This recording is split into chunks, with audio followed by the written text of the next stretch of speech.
Hello दोस्तों, आपका तहे दिल से स्वागत है हमारे चैनल अनाव्या हिंदी स्टोरी पर। दोस्तों, आज की इस स्टोरी के माध्यम से हम आपको कुछ ऐसे तरीके बताएंगे जिनसे आप धोखा खाने से खुद को बचा सकते हैं। भावनात्मक रूप से कमजोर आदमी का लोग हमेशा फायदा उठाते रहते हैं। जो भी इंसान नर्म दिल का होता है, यानी कि भावनात्मक रूप से करुणान होता है, वह अपनी करुणा बस दूसरों की सहायता तो कर देता है, लेकिन बदले में उसे हमेशा धोखा ही मिलता है। आइए जानते हैं इस कहानी के माध्यम से। उससे पहले, अगर आप भी भगवान बुद्ध को दिल से मानते हैं और उनके सच्चे भक्त हैं, तो कहानी को पूरा सुने और कमेंट बॉक्स में नमो बुद्धाय अवश्य लिखें। एक बार एक युवक जंगल के वृक्ष पर मुक्के मार रहा था। वह बहुत जोर जोर से मुक्के मार रहा था। वह अपने मन का गुस्सा निकालने की कोशिश कर रहा था। शायद उसको किसी ने धोखा दिया था या फिर उसके साथ बहुत बुरा हुआ था, जिससे वह बहुत ज्यादा परेशान था। उसे कहीं भी शांति नहीं मिल रही थी। वह लगातार उस वृक्ष पर मुक्का मार रहा था, जिससे उसकी उंगलियां लहूलुहान हो चुकी थी। उसी जंगल में एक शीतल पानी का झरना था। वहां पर एक बौद्ध भिक्षु रोज संध्या के समय स्नान करने आया करते थे। यह उनका नित्य का नियम था। आज जब वह इस रास्ते से स्नान करने के लिए उस जंगल में आए, तो उन्होंने देखा कि युवक जोर जोर से चीख रहा था और रो रहा था और लगातार उस वृक्ष पर मुक्के मारे जा रहा था। उस युवक के आसपास कोई मौजूद नहीं था। इससे उस भिक्षु को उस युवक की चिंता होने लगी। उसने सोचा कि अगर मैं इसे ऐसे ही अनदेखा करके चला जाऊं, तो कहीं यह आत्महत्या ना कर ले। ऐसे विचार आने के बाद भी वह कुछ नहीं बोले। वह लगातार उस युवक की तरफ देखे जा रहा थे।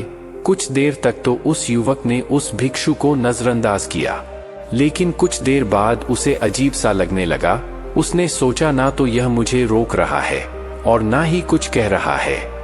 यह तो बस मुझे देखे जा रहा है। इसका क्या मतलब है? बहुत अजीब आदमी है। ऐसे ही विचार उस युवक के मन में उठने लगे। जब कुछ देर बाद भी वह भिक्षु कुछ नहीं बोला, तो युवक ने अचानक से उस भिक्षु से पूछा कि महाशय, आप अपने रास्ते क्यों नहीं चले जाते? आपको क्या मतलब? आप यहाँ रुककर मुझे देख क्यों रहे हैं? भिक्षु ने बहुत शांत स्वर में कहा कि मैं तुम्हें रोक नहीं रहा हूँ, तुमसे कुछ कह नहीं रहा हूँ, तो मुझसे तुम्हें क्या परेशानी है? मेरी तरह ही यह वृक्ष, पौधे और पक्षी, यह सब तुम्हें तो देख ही रहे हैं। जब इनसे तुम्हें कोई परेशानी नहीं है, तो मुझसे क्यों परेशानी है? यह सुनकर और युवक जोर से चीख कर बोला, मुझे सबसे परेशानी है। मैं सबसे नफरत करता हूँ। यहाँ पर सब धोखेबाज गद्दार लोग रहते हैं। कोई किसी का नहीं होता इस दुनिया में। इस तरह बोलते बोलते वह फूट फूट कर रोने लगा और रोए जा रहा था, और भिक्षु उसे देखे जा रहा था। वह भिक्षु उसे चुप कराने की कोशिश भी नहीं कर रहा था।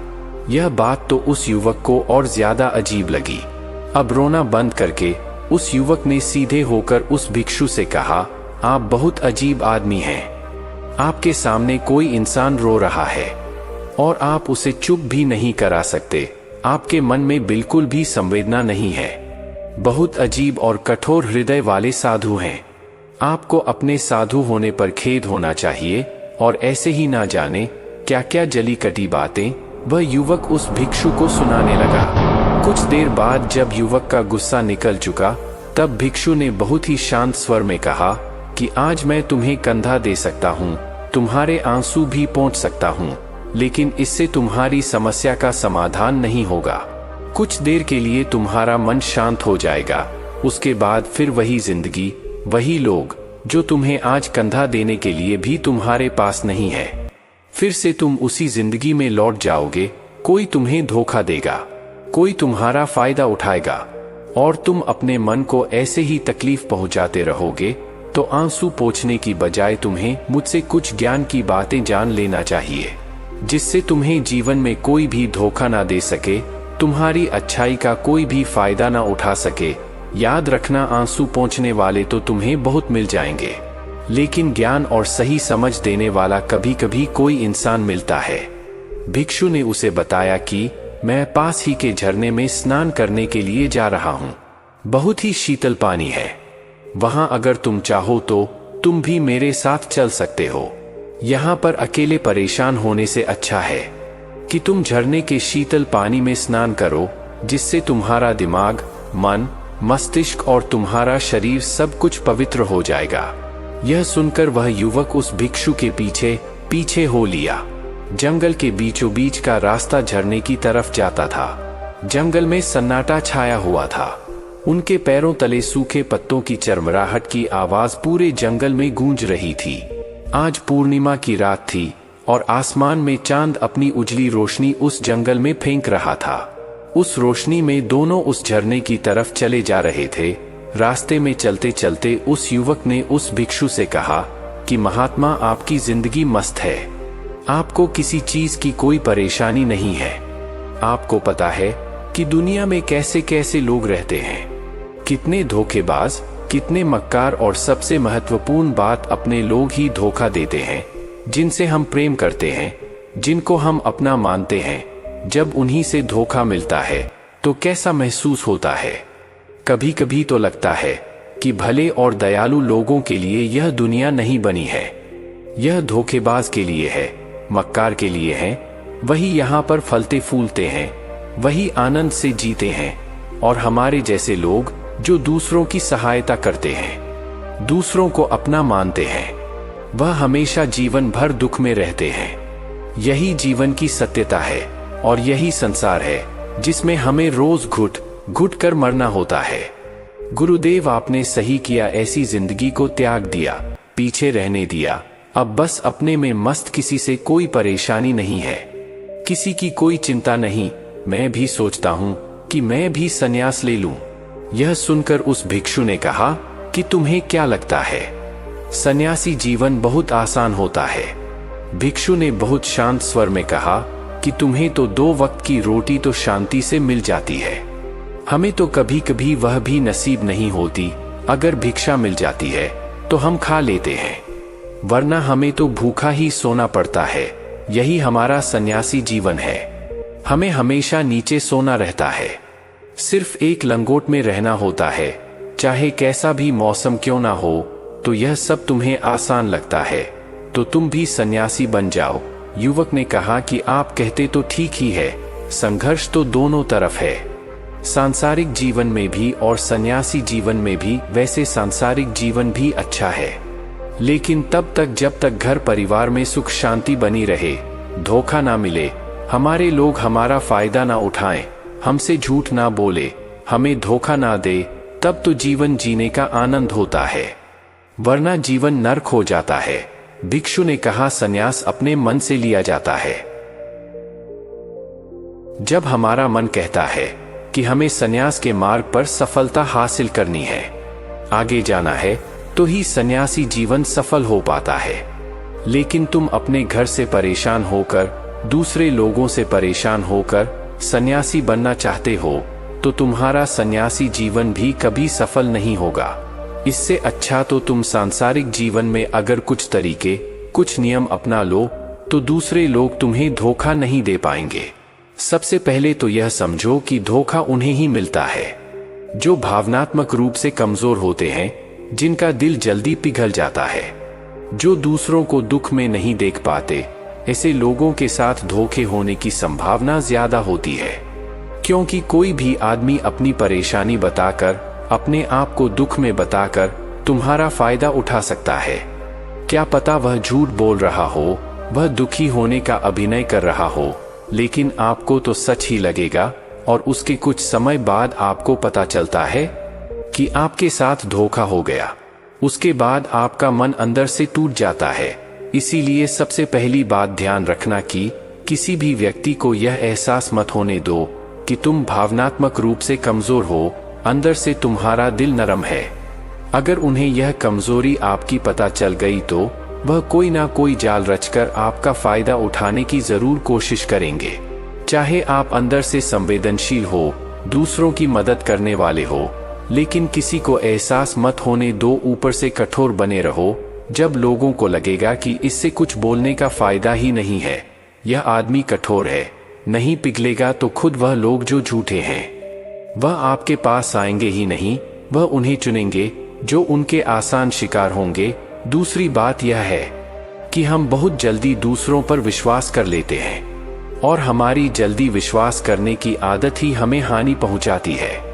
2 दिन तुम्हें किसी से मिले हुए नहीं होते हैं और तुम एक दूसरे के हो जाते हो, एक दूसरे पर पूरा भरोसा करने लग जाते हो और यह भरोसा तीसरे दिन टूट भी जाता है और फिर तुम्हें धोखा मिलता है और फिर तुम परेशान होते हो। इसीलिए समय दो। किसी भी चीज को, किसी भी रिश्ते को आगे ले जाने के लिए समय की जरूरत होती है। समय के साथ तुम्हें सामने वाले इंसान की अच्छाई और बुराई पता चलती है।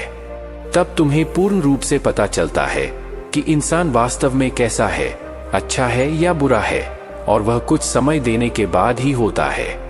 इसीलिए जल्दी किसी पर विश्वास मत करो।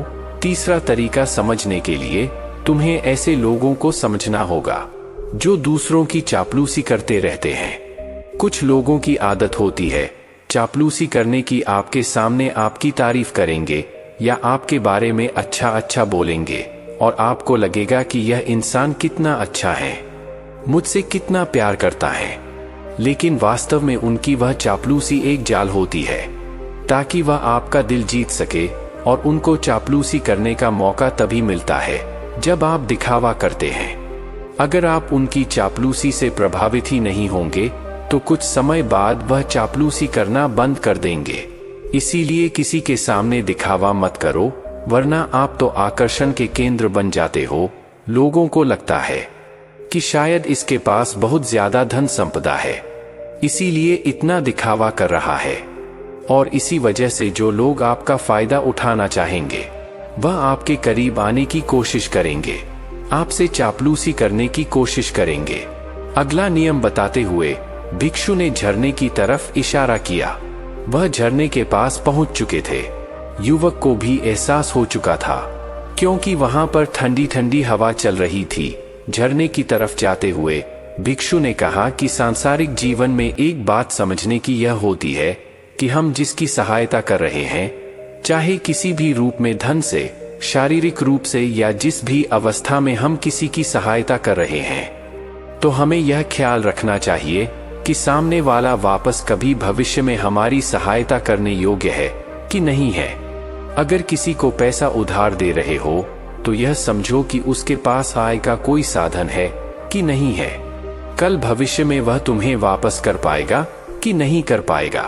अगर वह नहीं करेगा तो तुम्हें तकलीफ होगी, तुम्हें दुख होगा। ऐसे तो इंसान करुणा बस भिखारियों को भीख देता है, लेकिन वह गलत नहीं है, क्योंकि जो भी पैसा अपने सामने वाले को दिया है उससे आपके ऊपर कोई ज्यादा प्रभाव नहीं डालेगा अगर वह आपको वापस भी नहीं लौटाए। तो अगर किसी ऐसे इंसान को पैसा देना है जो कभी वापस नहीं लौटा पाएगा, तो उतना ही देना चाहिए जिससे तुम्हारे ऊपर ज्यादा दबाव ना बने। अगर वह वापस भी ना कर सके तो तुम्हें दुख ना पहुंचे। अब तक वह दोनों झरने पर पहुंच चुके थे। दोनों ने अपने वस्त्र उतारकर उस झरने के शीतल पानी में कूद गए। पानी ठंडा था। उन दोनों की सारी थकान और उदासी पल भर में ही दूर हो गई। स्नान कर लेने के बाद दोनों उस झरने के सामने एक वृक्ष के नीचे बैठकर बातें करने लगे। भिक्षु ने उसे आगे समझाते हुए कहा कि शुरुआत में लोगों को नजरअंदाज करना सीखो।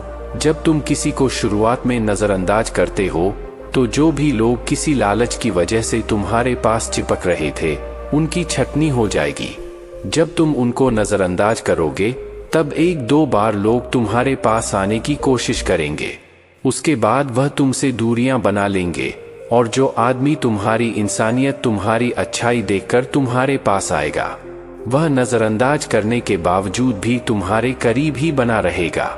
और यही तो एक सच्चे इंसान की पहचान होती है।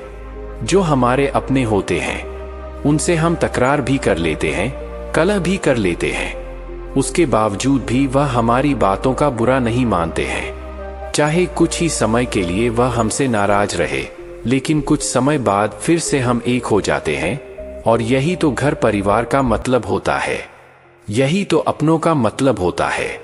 इसीलिए शुरुआत में अनजान लोगों को नजरअंदाज करना सीखो, इग्नोर करना सीखो, ताकि धोखेबाज मक्कार लोग तुम्हारे करीब ही ना आ पाए। अपने इस वार्तालाप को खत्म करते हुए भिक्षु ने अपनी आखिरी और 5वीं बात बताते हुए कहा कि यह आखिरी सीख सबसे ज्यादा महत्वपूर्ण है। सब कुछ होने बाद भी तुम्हें धोखे मिल सकते हैं, लेकिन तुम अगर अपने आंख और कान और अपना दिमाग खोल कर रखते हो, अगर तुम होश में रहोगे, ध्यान करोगे, तो तुम्हें इंसान की आंखें देखते ही समझ में आ जाएगा कि उसे तुमसे क्या चाहिए। तुम उसकी इच्छा और उसका स्वभाव उसकी आंखों में ही देख सकते हो। लोगों की आंखों में, उनकी वाणी में, उनके स्वभाव में उनका सब कुछ दिखाई देता है। बस हम ही अपनी आंखें मूंद कर रहते हैं। दूसरे लोगों से जानो, उसके रिश्तेदारों से जानो, उसके परिवार वालों से जानो कि वह इंसान कैसा है, दूसरों के साथ उसका व्यवहार कैसा है, उसकी जांच करो, तब किसी पर विश्वास करो। ऐसे ही किसी पर विश्वास मत कर लेना।